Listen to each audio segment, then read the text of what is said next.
Frank Winfield, a resident of Salcombe, Washington, passed away at home on Monday, November 22nd, 2010.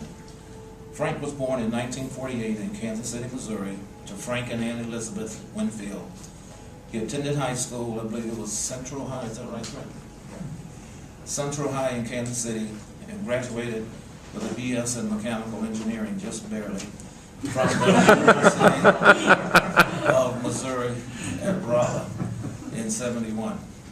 Surviving Frank is his loving wife of 36 years, Susan Winfield, his son Matthew in Inglewood, Colorado, his brother William Kent in Las Vegas, his granddaughter Enia Winfield in Boulder, Colorado, and his niece Elizabeth Winfield Stoner in Leawood, Kansas.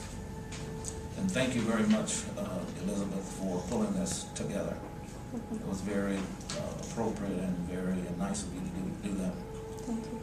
Frank was a cost estimator, scheduler, and project control manager for 32 years, working for Bechtel in San Francisco, the National Engineering Lab in Idaho, British Petroleum in San Francisco, and Alaska, which I think Liz Sue told me that that's where he made his big bucks.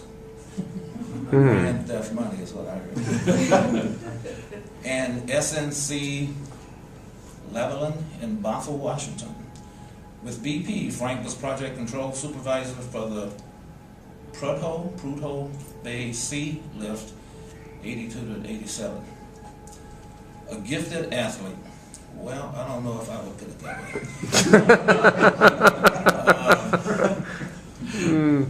I would say, and Fred knows this also, Frank and I played football together at Rolla, and Frank and I played the real men positions. And Fred was back there in the defensive backfield somewhere. And I'm just teasing about being a gifted athlete. He really was a gifted athlete. Fred and I, and probably more so I, got to know that more than others because we played the line together and I practiced with him and went through the boring drills together. And on the football field, he was a bearcat. He was rough, he was tough. Off the field, I call him a gentle giant. He was soft-spoken, easygoing, very hard to get him riled, except if you tried to take him in the shower to celebrate his birthday. We tried that one year. Well, we got it done, but it took quite a few of us. I don't know if you remember that, Fred, because he didn't want to go. And also down at Rolla, we had this thing called Alice, where leaders, outstanding leaders in organizations were selected to get dumped, submerged into this stuff called, pardon? Knighted. Okay, that's the proper way to say it, knighted. I call it dunking.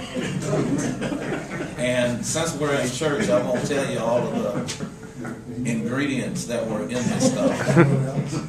But this is stuff that was collected for months ahead of time.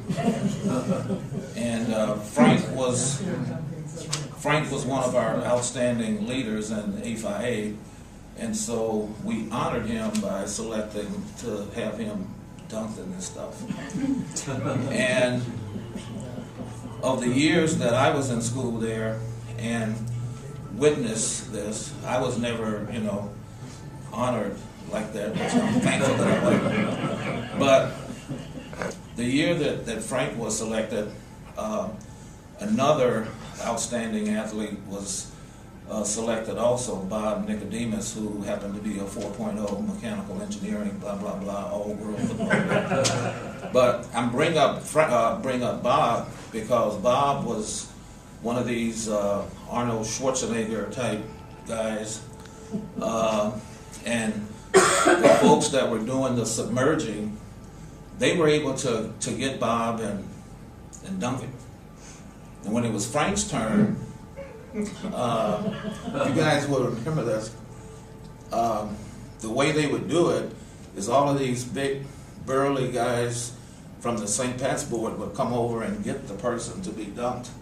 And most of the folks were, you know, kicking and screaming and didn't want to go, and they would get them and dunk them. Well, when it was Frank's turn, he told them to get back, and he said, I'm going to get in there, but I'm not going to get dunked. I'm not going to get submerged. So just step back. And they did. They stepped back. And he walked up to it was one of these horse trough type things. And he walked up to it, and he stepped in, and he went like this and got back up. Well, you know, people in the stands said, no, that's not good enough. They got to go down. So it took, I mean, everybody that was on this St. Pat's board to try to get him to go down. And I don't think they were able to get his face down. I think they got him up to about here, but they couldn't get him to go down. I don't know why I decided to share that, but I think it's a kind of funny story about it. And then also being a gifted athlete, you know, I guess that might lead you to believe that he was tough and mean and could kick butt, right?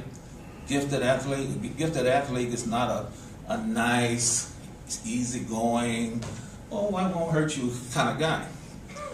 Well, he spent the summer with me in Chicago because he got a job with Commonwealth Edison, and he worked there.